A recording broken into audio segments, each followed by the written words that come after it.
Hi, welcome to YoYo TV. Cinema రంగంలో ఒక సామాన్య వ్యక్తి నుంచి అసామాన్య శక్తిగా ఎదిగిన వ్యక్తి మంచు మోహన్ బాబు.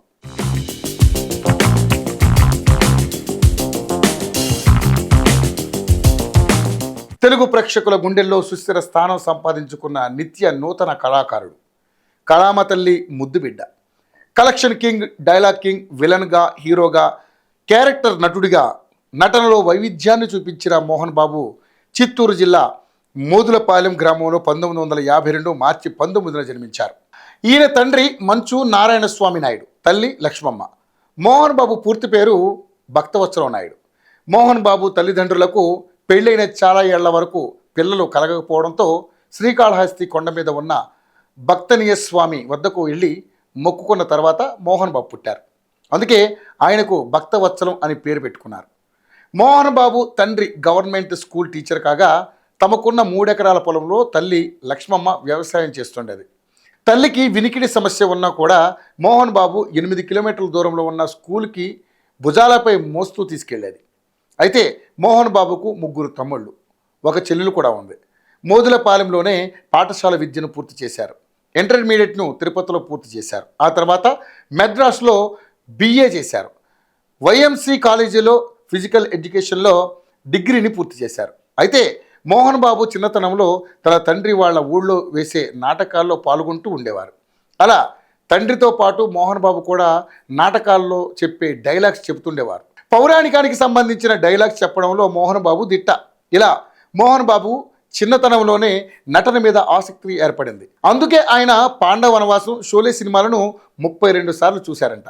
ఇలా సీనియర్ NTR, అజింజా ఖాన్పై ఆయనకు అభిమానం ఏర్పడింది.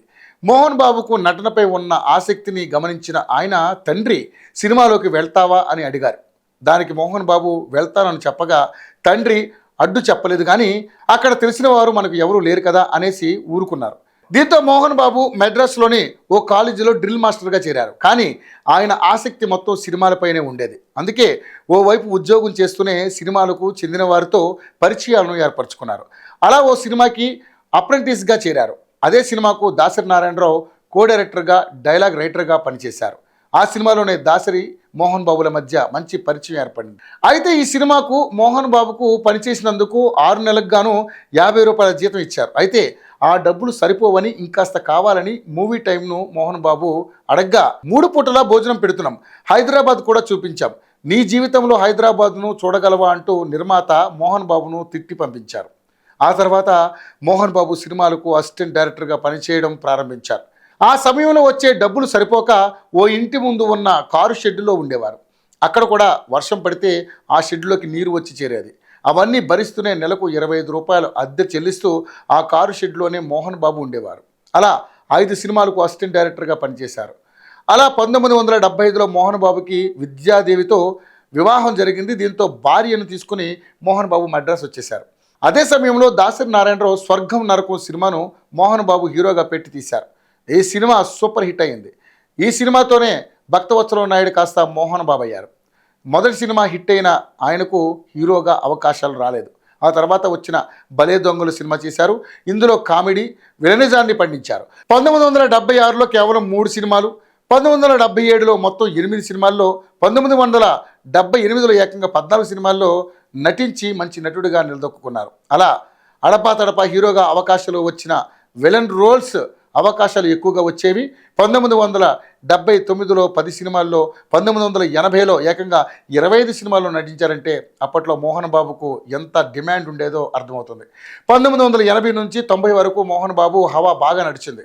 అప్కమింగ్ హీరోలుగా ఉన్న వెంకటేష్, చిరు, నాగార్జున సినిమాల్లో విలన్స్ రోల్స్ చేశారు.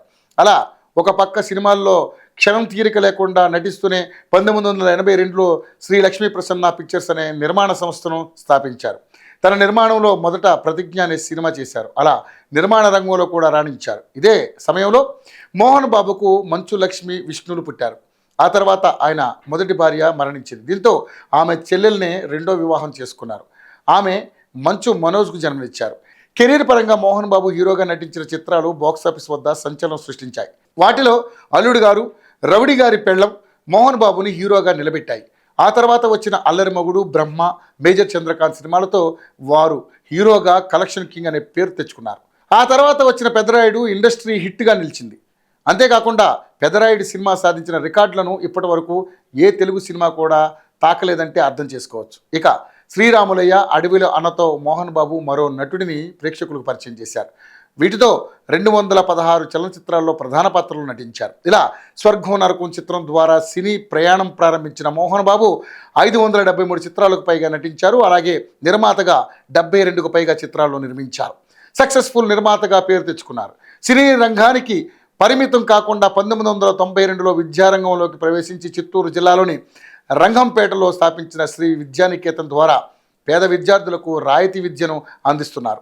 క్రమశిక్షణకు మారు పేరైన మోహన్ బాబు తన ఇంట్లో పిల్లలనే కాదు, బడిలో పిల్లల్ని సైతం క్రమశిక్షణగా పెరిగేలా తీర్చిదిద్దడంలో విజయం సాధించారు.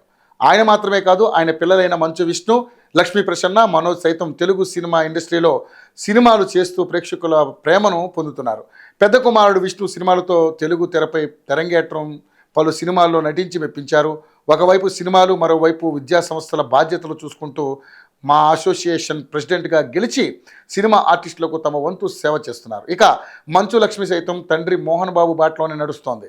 సినిమాలు మాత్రమే కాదు, సామాజిక సేవా కార్యక్రమాలు ఎల్లప్పుడూ ముందుంటారు ఆమె.